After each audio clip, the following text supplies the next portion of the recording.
to critics, Guyana has done well under PPPC. GPL's 10% tariff reduction takes effect from March 1. All categories are to benefit. Guyana Police Forces recorded a 12% drop in serious crimes. 2 more Region 7 communities received titles, and CRIP constructing roads in BV and more. With this GINA News Capsule, I'm Shivani Rampasad.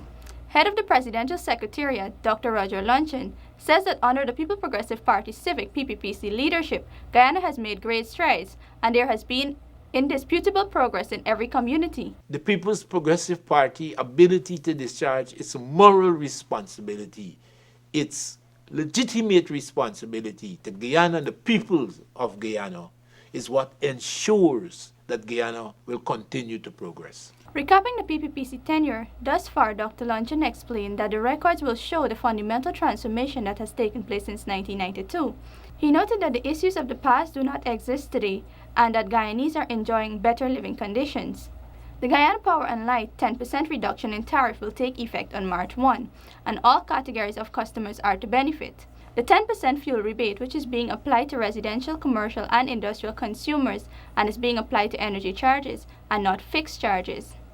This reduction in fuel cost is not permanent. The drop in the tariffs will be reviewed on a quarterly basis, and as long as the cost for the barrel of fuel remains below US $70, the reduction in the tariff will stay in place. The Guyana Police Force's latest crime statistics show a 12% drop in serious crimes from January 2015 when compared to January 2014. Such crimes are defined as murder, robbery under arms, robbery with violence, robbery with aggravation, larceny from the person, break and enter and larceny, burglary, rape, and kidnapping. 12 murders were recorded at the end of January 2015, in comparison with 17 for January 2014. The same period saw robbery under arms decrease by 28%, along with a similar decrease in the number of armed robberies involving the use of firearms. There was a 27% decrease in armed robberies where instruments other than firearms were used by the perpetrators. Riverview, Falmouth, and Batavia Region 7 received their land titling documents from the Minister of Amerindian Affairs, Pauline Sokai, on Sunday. During the event, the minister charged the community to explore other sectors to further propel their community's development. She urged residents to identify economic activities in their respective communities and develop a projection to create sustainable economic conditions in order to make their communities viable. In 2016, 20 other communities are due to have their lands be demarcated and titled. This program is expected to be completed by the end of 2016 and will see a total of 45 villages being demarcated and titled.